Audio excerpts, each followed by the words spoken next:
Machine हम पीछे देख रहे हैं उसको सुपर सीडर कहते हैं।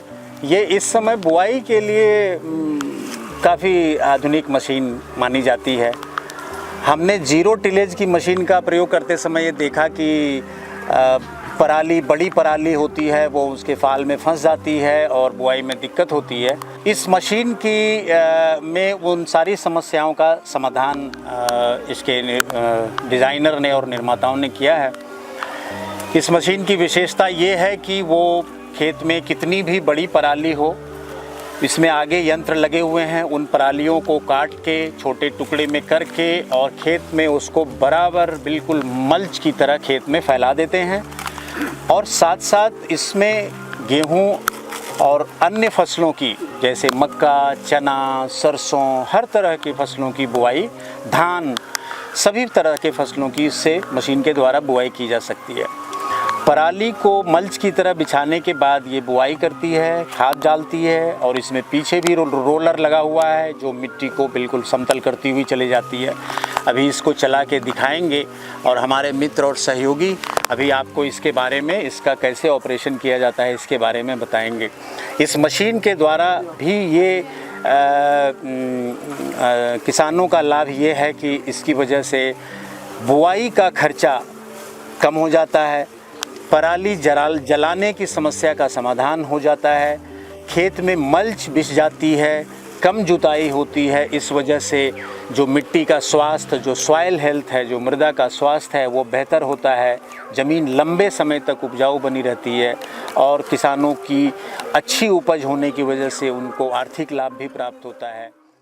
तो अभी हम आपको बता रहे हैं ये एक पूरा मशीन है सुपर सीडर, और इसमें क्या है ना कि शुरुआत हम करते हैं। आपने इसके पहले शायद जीरो टिलेज देखा होगा, उसमें क्या होता था कि आपने सीधे ऐसे बुआई होती थी, उसमें किसी प्रकार की जुताई नहीं होता था, उसमें कोई पाटा नहीं लगता था, किसी प्रकार की और अन्य गतिविधियाँ नहीं होती, वो सामान्य बुआई करता था। लेकिन इसमें क्या है, इसमें क्या है कि एक ये आप देख रहे हैं, ये एक बॉक्स है। जैसे इस बॉक्स में एक फर्टिलाइज़र का है, एक खाद का है, एक बीज का है, ठीक है। और इसके सेटिंग के लिए, बीज दर को सेट करने के लिए इसके बगल में लीवर लगा होता है, ठीक है। और लीवर को मेंटेन करने के लिए, इसको नियंत्रित करने के लिए इसके बगल में एक फार्मूला दिया है, ठीक है। ये फार्मूला आप देख सकते हैं यहाँ पे। तो इस फार्मूले का जो हमने कैलकुलेशन देखा, इसका जो कैलकुलेशन है इसको हमने देखा, तो इसमें एक पे सेट करेंगे तो आपका 2 किलो 800 ग्राम गिरेगा। और ये जो सुपर सीडर है विभिन्न प्रकार के अलग अलग कंपनियां बनाती हैं, तो ये हमारा न्यू विश्वकर्मा का है, शक्तिमान वालों का अलग सेटिंग है और गहिर का दूसरा सेटिंग है। इसका जो सेटिंग है एक पे आप करेंगे तो 2 किलो 800 ग्राम गिरेगा, ठीक है। बीज दर, आपका बीज दर भी वही है और वही आपका सेटिंग इसका फर्टिलाइजर का, खाद का भी है, ठीक है। तो इसमें सेम है, बस हमें डालना कितना है उसके हिसाब से इसको सेट कर लेते हैं, ठीक है। तो ये तो बात रही आपके और उसकी। अब हम बात करेंगे यहाँ पे सेटिंग के बारे में, आपको बता ही दिए हैं।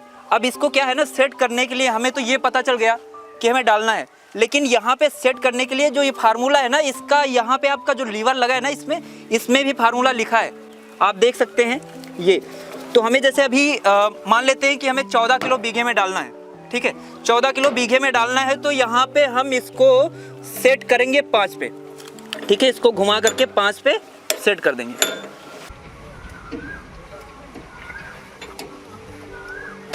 अब ये 5 पे हो गया, तो हमारा क्या है, इसका बीज जो खाद का दर है, वो हमारा जो फर्टिलाइजर रेट है वो आपका 14 पे सेट हो गया। वैसे ही हम बीज का भी कर लेते हैं, ठीक है।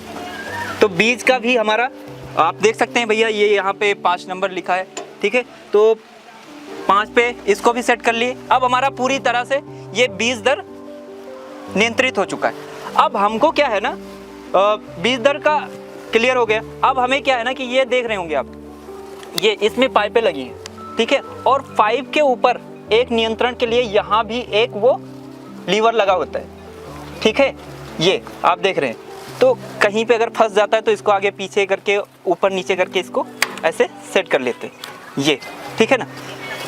तो इस पाइप के माध्यम से इधर आगे वाले से आपका बीज गिरता है, पीछे वाले से आपका फर्टिलाइजर गिरेगा। ठीक है, इसमें जैसे आपने पहले भी देखा होगा अन्य जैसे जीरो टिलेज रहे, सीड ड्रिल रहे, तो वैसे इसमें भी क्या है ना, फर्टिलाइजर हम दानेदार ही प्रयोग करेंगे और वो जो तुरंत घुलनशील नहीं होते हैं, जैसे यूरिया का इसमें प्रयोग नहीं कर सकते, पाउडर वाली चीज़ों का इस्तेमाल इसमें नहीं कर सकते। इसमें दानेदार होने चाहिए और जो लंबे समय तक घुलनशील ना हो, गले नहीं।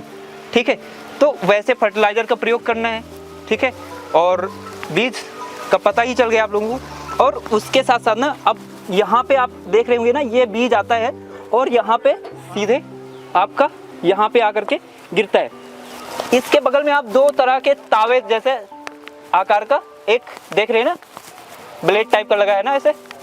ठीक है, तो इसका काम क्या है ना, ये आगे से थोड़ा सा सकरा होता है, पीछे चौड़ा होता है। ठीक है, तो इसका काम क्या है कि ये जो बीज गिरता है ना, तो आपने जीरो टिलेज में देखा होगा कि बीज कहीं ऐसे गिरता है, कहीं फंस जाता है, कहीं रुक जाता है, लेकिन इसमें ये बिल्कुल नहीं होता। ये होता भी है तो 1-2% ऐसा होता है, बाकी होता नहीं।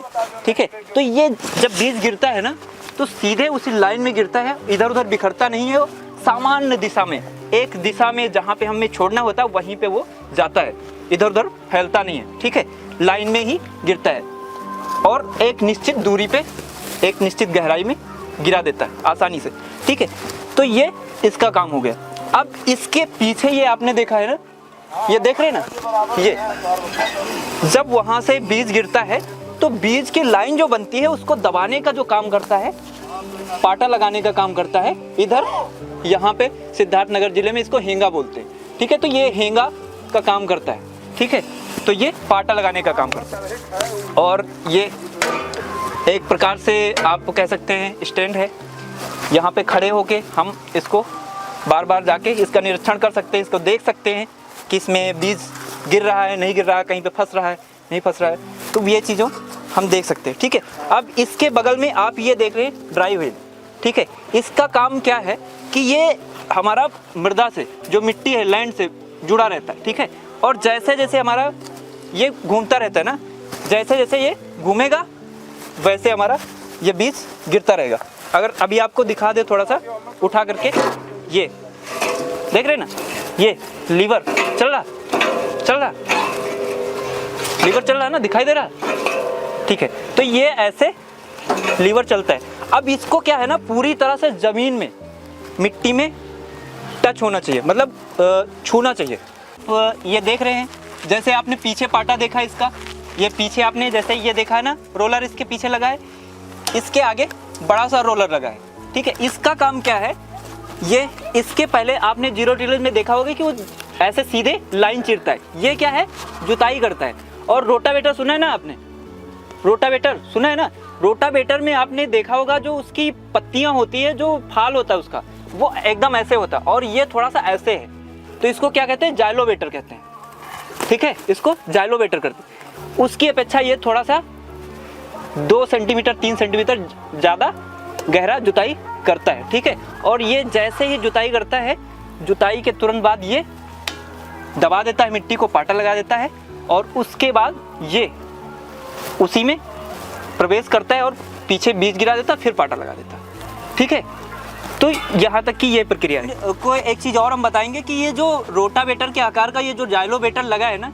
इसका काम ये भी है कि ये जो हमारी पराली है नीचे जो अवशेष है, इसको मल्चिंग करना, इसको तोड़ देना। ठीक है, इसको मिट्टी में मिला देना, जिससे कि हमारा जो पीछे बीज गिर रहा है उसके मार्ग में बाधा ना आए। ठीक है, खरीफ का सीजन है तो इसमें हम लोग क्या है ना कि सीधे धान की बुआई की बात कर रहे हैं, जिसे हम लोग DSR कहते हैं, डायरेक्ट सीडर राइस। ठीक है, तो अब इसकी बुआई के लिए हम इसमें अभी DAP डाल रहे हैं। DAP हमारा पर एकड़ 22 से 25 किलो, 22 से 25 किलो पर एकड़ हम लोग DAP डाल रहे हैं। और इसमें जो बीज दर है, इसमें जो बीज दर है, धान की बीज दर की बात करते हैं तो ये हम 9.5 से 10 किलो पर एकड़ में डाल रहे हैं। ठीक है, तो अब क्या है ना कि हमने इसमें धान डाल दिया है और पूरी तरह से पूरे बॉक्स में फैला देंगे इसको।